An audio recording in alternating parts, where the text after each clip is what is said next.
Why? She ran away, and I wonder when you gonna stay, yeah. I'll do the runaway. Run, run, run, run, run away. It was 22 years ago this May that Runaway went #1 in the United States and firmly established Del Shannon as one of the era's pop stars. The success continued through the mid-60s. Whirlwind tours with people like the Planters, the Drifters, Dion, Roy Orbison, and Bobby V on the Dick Clark Roadshow, sometimes staying out for 50 days at a time. Del Shannon describes those days as one big party, but it was a party that nearly led to his demise when he became an alcoholic.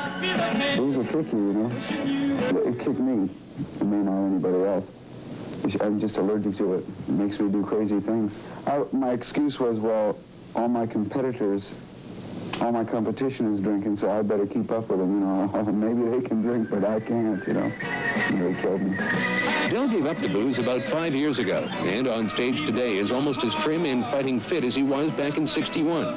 And his hits, Runaway, Hats Off to Larry, Run Around Sue, and others, in retrospect, received much the same response they did when they first hit the radio. I only learned from audiences.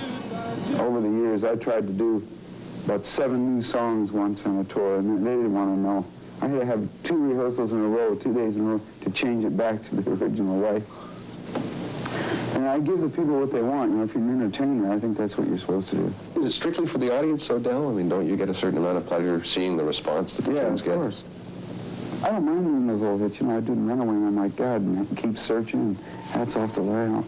Handyman, I've done those for 20 years. And that's I do them every show I do. And as long as people are getting off, you know, that's what my job is. And that's really where it's at, you know. Back in the days when Del Shannon was having #1 hits, what was American rock and roll in the early '60s really like? It was all so new. Nobody knew what they were doing.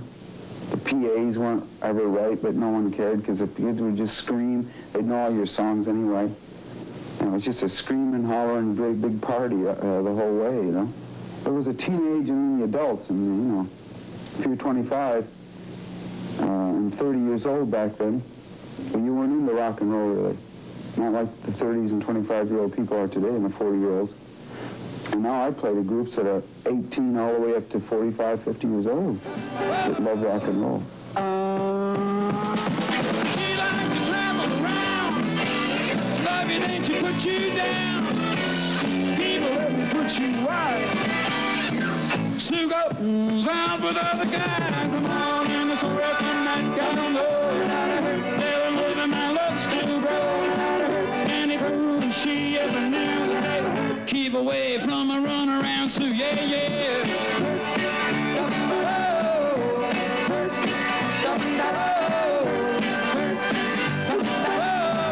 Do it to it one time.